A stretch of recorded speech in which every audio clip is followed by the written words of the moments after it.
या देवी स्तूयते नित्यं विबुधैर्वेदपारगैः सा मे वसतु जिह्वाग्रे ब्रह्मरूपा Saraswati.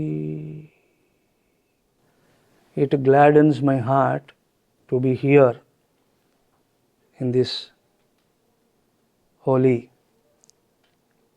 Ganesha temple. We got an opportunity to contemplate on scriptural teachings. The topic that we have decided to deliberate upon is learning to educate. A route to an enlightened living. Very wonderful topic. We have learned so many things. We think education is certification. We have confined rather reading to be learning, a particular certification to be the education. We think that is the vidya. But Vedanta says, ya vimuktaye sa vidya. Education is that which gives you freedom, not some certificate. If only you can experience a sense of freedom, being yourself. You can be comfortable being yourself. When you feel that you are enough for your happiness, you are not particularly in requirement of someone or something to become happy. That is freedom, sense of freedom. Ya vimuktaye sa vidya. That alone is education which gives you this joy of freedom. Not freedom from something, freedom from family. People look forward for it always. People come to satsang with that intention. I asked many people. I have so much experience. Behind me, 35 solid years of experience is there of conducting all these satsangs, seeing people, and most of them, some or the other time, have really sincerely confided that Swamiji, we come to satsang to be away from our families for those 2 hours. Freedom from. I want freedom from this relation, freedom from this situation. No, that is not freedom. We are interested in that freedom, we are talking about that freedom, we are trying to understand the dimension of that freedom which is not from something, not freedom from family, but freedom in family. Freedom from relation, no, freedom in relations. That is possible only through education. And that alone is the true mark of education. Ya vimuktaye sa vidya. You feel like repeating it, right? Why don't you do that? Ya vimuktaye sa vidya. That which liberates is education. Vedas are the instructions. Vidanti anena iti vedaha, with the help of which one can know, one can see. That is called Veda. So Veda is that instruction, that manual given by the manufacturer about this freedom. When we buy a gadget, along with the gadget, we also do get this manual. Earlier it was a big printed book. Now I think they give you some soft copy of it. how to use this gadget, what exactly is the function of this gadget, also how not to use it, which is more important. How not to use it. In case if you abuse, how to reset it.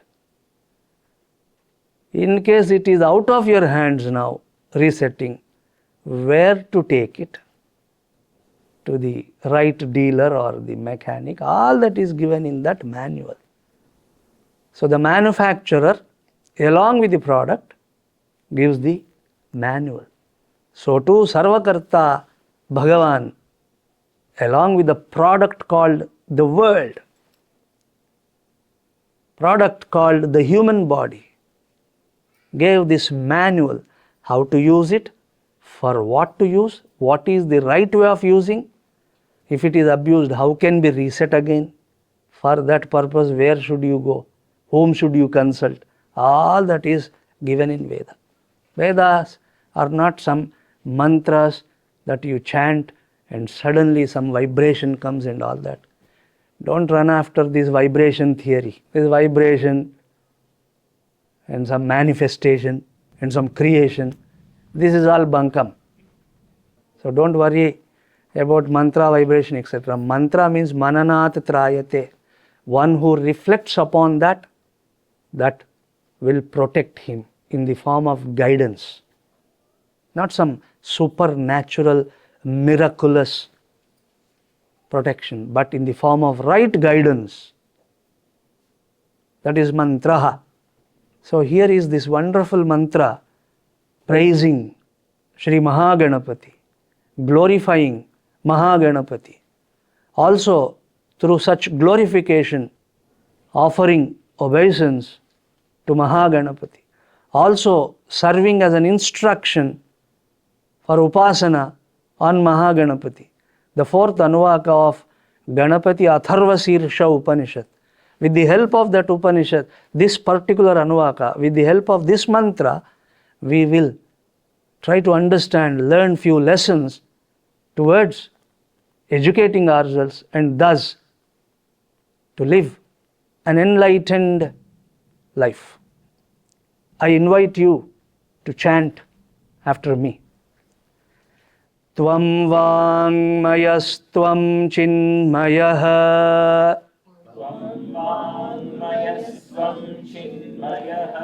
Tvamanandamayastvam brahmamayah.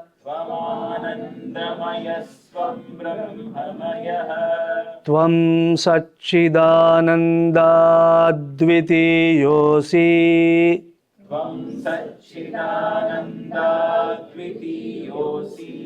Tvam pratyaksham brahmasi. Tvam gnanamayo vijnanamayosi.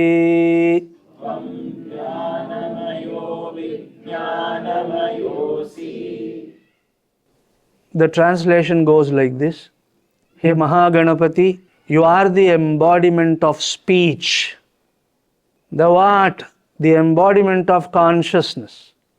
You are the embodiment of bliss. You are the embodiment of Brahma. That is Vedaha, wisdom. You are the non-dual, the oneness of Sat, existence, Chit, consciousness, and bliss. You are Pratyaksha Brahma. You are the self-evident reality, Brahman. You are the embodiment of Gnana and Vijnana. Knowledge, both general and particular. This is the meaning of the mantra.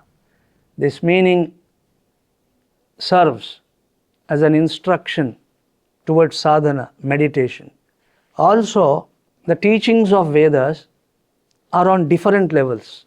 Same mantra, which serves as a prayer, which serves as an instruction on upasana, and at the same time, hints about our responsibility, kartavya, what we should follow. It is a teaching at the same time. Not only the praise, but also the teaching. And Jnana Yajna is that activity of extracting the teaching. As a prayer, everyone chants these things. As part of Karma Kanda, this is widely used in Yajna. Whenever you do Ganapati Homa, these are the mantras that are chanted there. But Jnana Yajna, the way we are involved in now, Jnana Yajna is that activity wherein the seekers, the Guru and Sishya, Sahana Vavatu, Sahanau Bhunaktu, Saha, together, Viryam Karavavahi. They work to extract the teaching out of those mantras. Now we are going to do that. This mantra, the fourth Anuvaka, is hinting about our responsibility towards living an enlightened life. Pradipta Jivanam. Prabuddha Jivanam. Enlightened living. The moment we hear this word, comes the question. And I know all the questions. In fact, sometimes I wonder, am I a questionable person or what? Moment people see me, they have a question. In airports, wherever I go, excuse me, are you so-and-so Acharya? I tell them, unfortunately I am. Now tell me, I have a question. I don't know why. Moment you see somebody like this, the question comes. So this is one of such questions that people ask me, that what exactly qualifies living as an enlightened living? What exactly qualifies life as a spiritual life? And a spiritual life.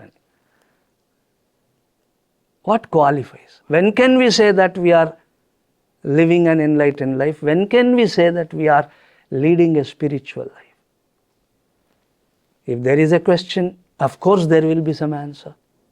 And ready-made, recycled answers are there.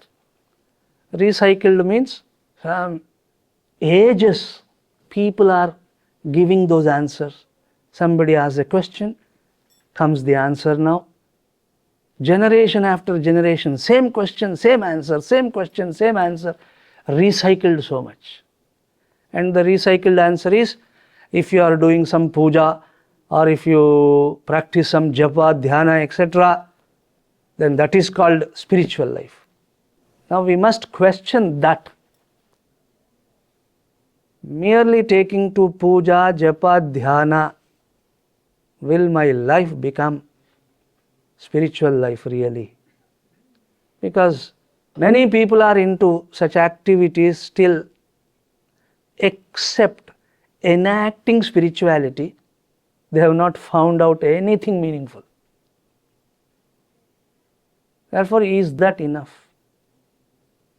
So, all these questions are there. Swamiji, should I start this puja? And what japa should I do? What kind of dhyana shall I practice? And Maharajji, for this japa, what mala should I use?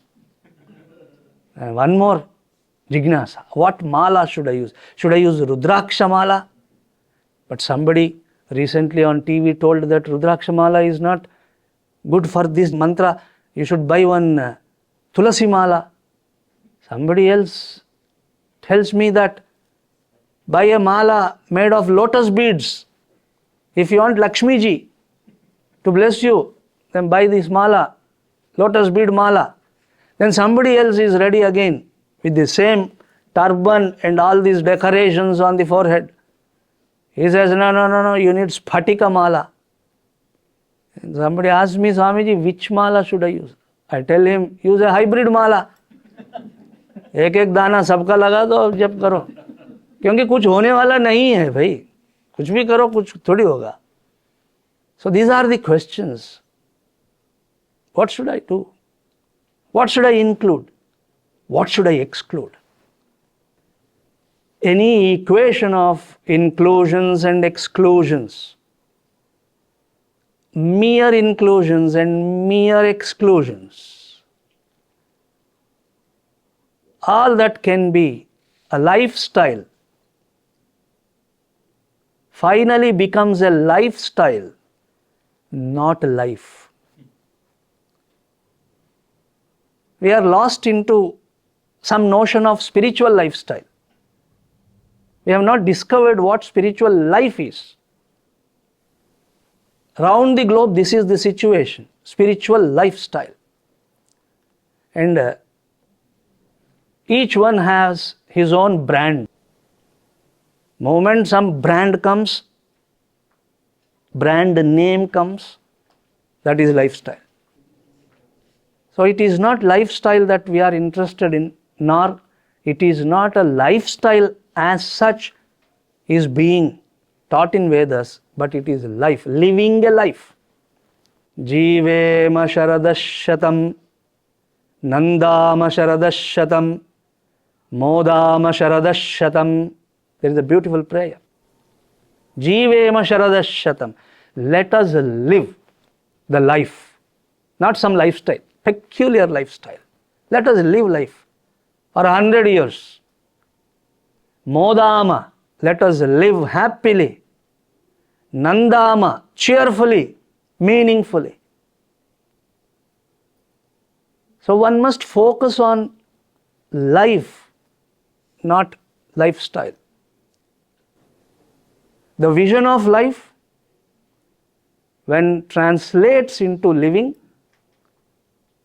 that has something to do with spirituality, not mere imitation, not mere inclusions and exclusions and all that. But what to do? We have no patience, intellectual lethargy. That moment we announce some program like this, moment news comes to us that here comes an Acharya who is going to speak to you about some spirituality, then people are expecting some 5-point program. Tell me some 5 points so that I can realize Brahman. 5-point program. Finally, optimizing something called self-care. There are such programs. You may be well aware of them. In the name of spirituality today, they are in vogue. Do these 5 points and optimize, prioritize self-care. Self-care sonna enna? Should I care about myself, the Atman? Hey, no, not all that. Take care of your physical body. Go for this massage. Go for this pedicure. Instead of doing Pada Puja of Guru, you are doing your own Pada Puja. Pedicure, manicure, this cure, that cure. Self-care means all this. They are called self-care rituals. See the word, ritual. This is all lifestyle. So go to this so-called ashram and undergo this panchakarma and some morning yoga class, then some pranayama and some meditation, and again one more massage. Then what is this called? Sattvic diet. There is that, and Abba, what a nice program, Swamiji. 10 days we were like that, I enjoyed that spiritual vibration all around. This is a lifestyle, not spiritual life. The so-called spiritual lifestyle, the so-called spiritual lifestyle of this kind finally drags you to wellness resorts. Wellness resorts, not to gurukulams. And they commit you to over-advertised self-care rituals. You need to shell out a lot of money in exotic locations. And finally, you will be committed to glamour industry. That's what happens. Instead of bursting the bubble of individuality, you will slip into bubble baths and body pamperings. I know I am sounding harsh, but this is the reality. Unless we open our eyes towards what is genuine and true spirituality, it's very difficult to understand the heart of Shastra. Therefore, I propose to tell you all this.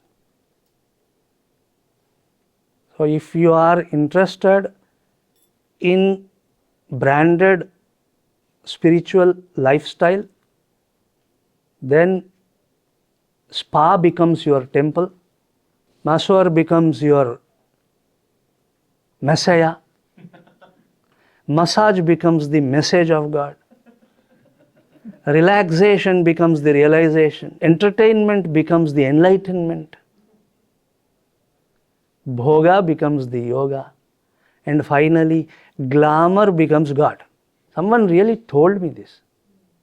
Someone told me that, Swamiji, I think this person is an enlightened person. I asked him, how could you conclude? What made you think so? He said, see his skin, how shiny it is. I said, what are you talking?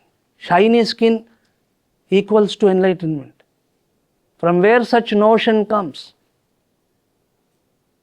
The obsession with the lifestyle. This is how lifestyle tends to be finally. Swamiji, why are you discouraging it?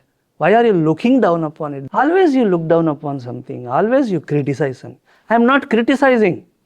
Nor am I looking down upon anything. Nor am I discouraging you from going to all that. You can go, but with proper intention. Don't label all that as spirituality. That's my point. Please go to that massage, Panchakarma. If you don't go, how my Kerala friends will survive? Please go. But don't call it spiritual. Nothing spiritual in that. Please go for all those mud bath, etc. But for the benefit of body. Don't label it as some spiritual experience. That's what I mean. I'm making a point. Compartmentalize properly. You will have some clarity then. As such, any lifestyle, not only this over advertised modern version, but any lifestyle. Please be attentive, pay some heed. As such, any lifestyle can never be in itself spiritual or enlightened. One may boast of a lifestyle of doing many rituals. Swamiji, the moment I get up, Maharaj, I chant this mantra. After that, when I am taking bath, I chant Aghamarshana Sukta. After that, I commit myself to Sandhya Vandana. After that, this, that, this. People boast of certain lifestyle. Even that lifestyle, I am saying, nothing spiritual in it. Nothing spiritual.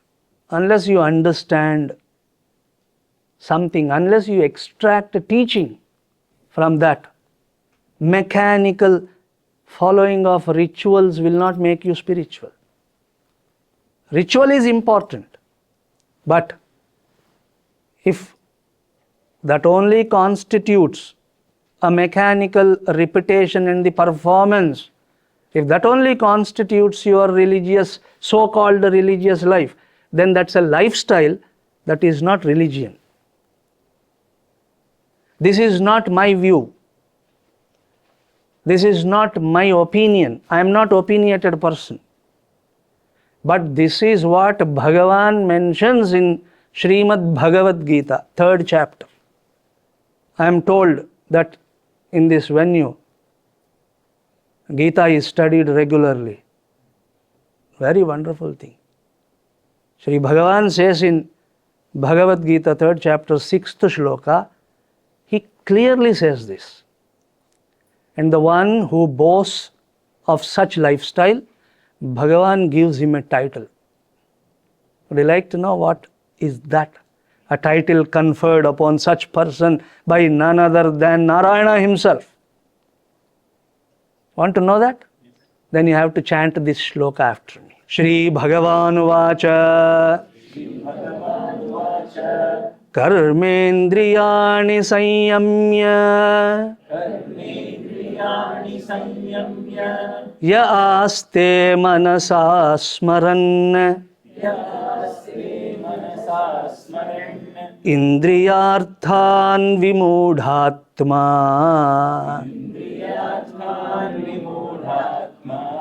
Mithyacharasa Uchyate. Bhagavan says, Karmendriyani, only the organs of activity, hands, legs, etc.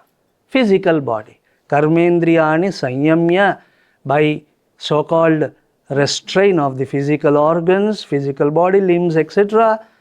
He is doing certain ritual, but yaha manasa indriyarthan smaran aste, the one who remains even while performing those rituals, even while standing with folded hands before the Lord, if one is mentally thinking, contemplating on the indriyarthas, shabda, sparsha, rupa, rasa, gandha, anubhuti, he is hankering after certain experience, then, dear Arjuna, Vimudhatma, that fellow is a deluded one. Vimudaha, Viseshena Mudha. Not only deluded, Viseshena, greatly deluded, highly deluded. And what shall he be called? Religious person. No. Mithyacharasa uchyate saha mithyacharaha. Sanskrit is such a beautiful language. Even if we censure somebody, it sounds like a praise. Beautiful language. Hey Vaishakhanandana, ye hi. कितना अच्छा लग रहा है ना सुनने में. वैशाखनंदना ये ही, इधर आइए वैशाखनंदन जी, यानी हे गधे यहाँ आओ. Ornate language. So Bhagavan says Mithyachari. He is a hypocrite. आपका गीता है भाई, हम थोड़ी बोल रहे हैं. We are following a lifestyle. And Bhagavan says, in spite of your hands and legs regulated, in spite of all your so-called religious activities. Hands and legs, niyamya means they are indicative of religious activity. Karmendriyani, sanyamya is an indication. Only during such activities you restrain your hands, legs, etc. Right? So it is a subtle hint. But you will be called a hypocrite. Then what is this which qualifies me now? When rituals cease to be mechanical repetitions and when they become reminders of our relation with the divine. Ritual, the purpose of ritual is to remind you that you belong to Bhagavan, not to perform this and grab something from him. Understand? It is actually reminding you that you belong to him. The purpose of ritual is that. Prayojana of ritual is to invoke that relationship. When rituals serve as reminders of one's relation with the divine, one is progressing towards an enlightened life. It is not that you throw away the rituals, you leave away the rituals and start pursuing something. I am to tell you this because this notion has become a most prevalent one, fashion statement rather. I am not religious, I am only spiritual. I am not religious, I am spiritual. It's a fashion statement.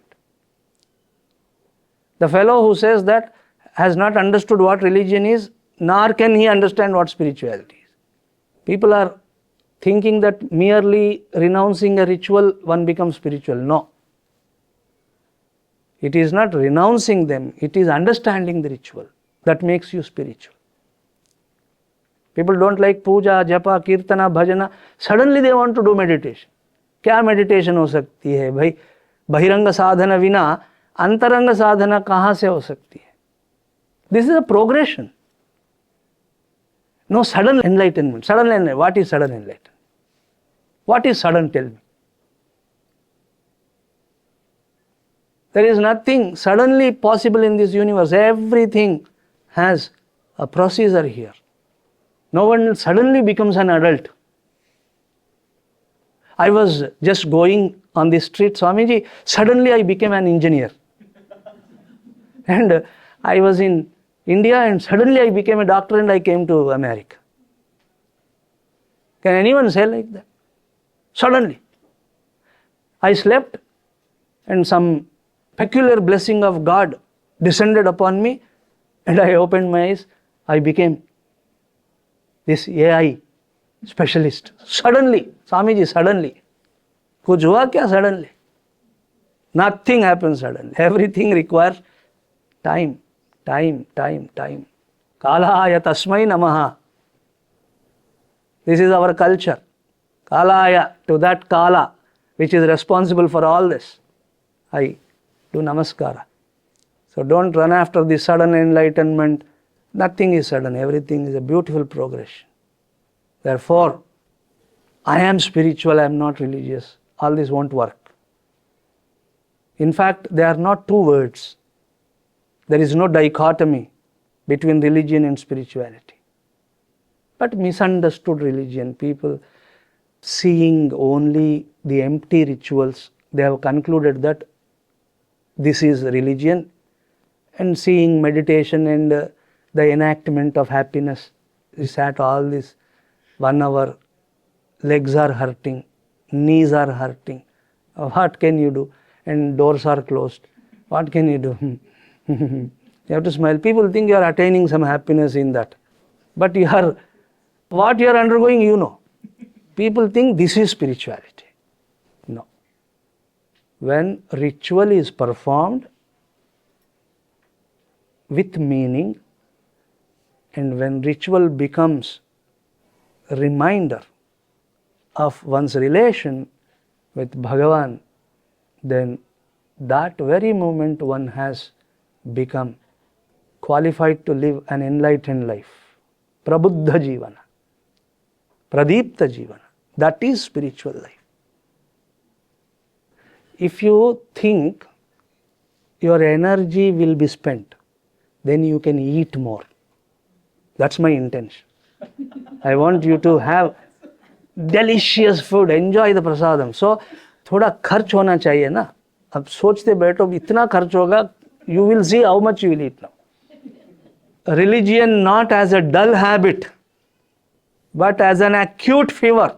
This is the expression of William James in the varieties of religious experience.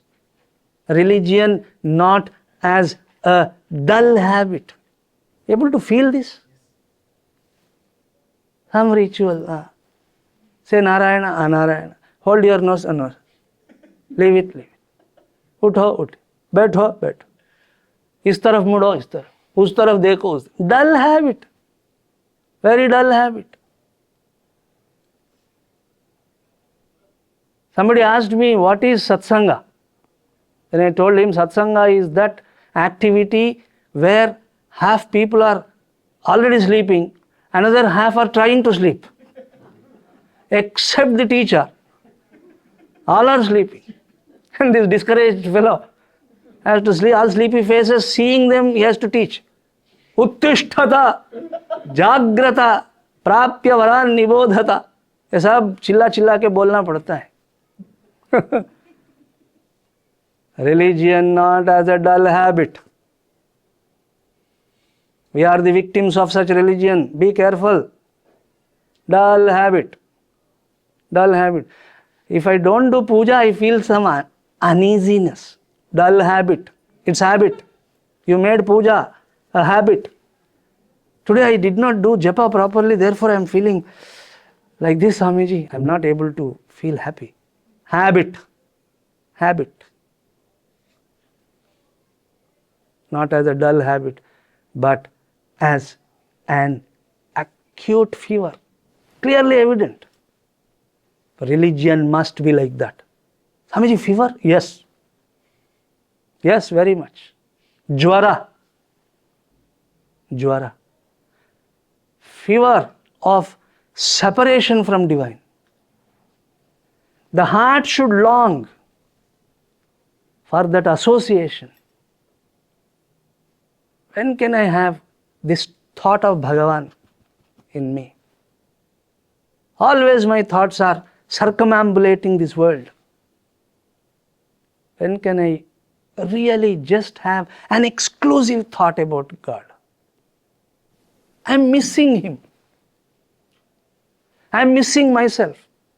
FOMO yahan rehna hai. You must have FOMO in this. Fear of missing out. Missing out whom?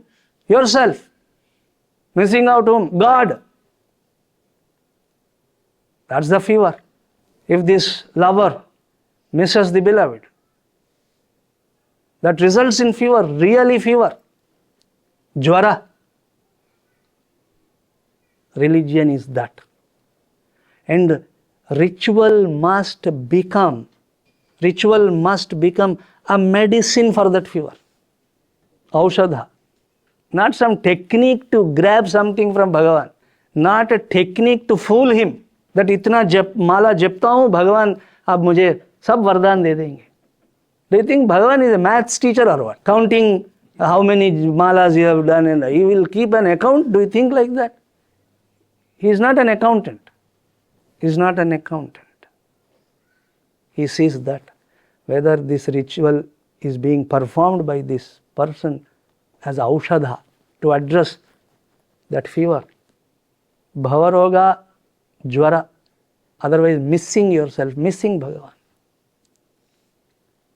That is called spirituality, that is called devotion, that is called wisdom. Bhagavan Narada says in Bhakti Sutras, what is devotion? And Narada says, how can we explain that? We can only show you an example of it. It's beyond words to explain. Yatha vraja gopikanam. Religion is that which is evident in the hearts of those gopis of Vrindavana. Yatha vraja gopikanam. Spirituality is that longing. The genesis of spirituality is there. Not in your tattvamasi. Even tattvamasi will be meaningful only you have that longing. Who am I? If you don't have that longing, who am I? What is this answer? Tattvamasi, you are that, is going to do. Tattvamasi is the full stop. Tat tvamasi, you are that, Vedanta. That means after listening to that, you should not even get an inkling about your individuality. Only then you have heard it. Tattvamasi shvetaketo. That is the reason in Chandogya it is repeated 9 times. 9 times. From this angle, from that angle, 9 times totally, this Mahavakya comes. Only when you have that longing, a fever, who am I? Prerequisite for Vedanta is also that fever. For Bhakti is also same. Yatha braja gopikanam. Bhagavan sends Uddhava to Gopikas. He creates an excuse that, hey Uddhava, go to Gokula and give my message to those gopis who are feeling this separation, pangs of separation. But it is actually Bhagavan wanted Uddhava to learn, to see what devotion means. Very beautiful episode, Brahmara Gita, beautiful episode of Bhagavata. So all this is saying the same, only one thing, fever, a longing for divine, a longing for self-knowledge. Who am I? Koham, it can be koham, aham kaha, who am I? Also, it can be very much, whose am I? In fact, without understanding whose are you, you can never arrive at who am I. Who am I? One more lifestyle. Who am I lifestyle?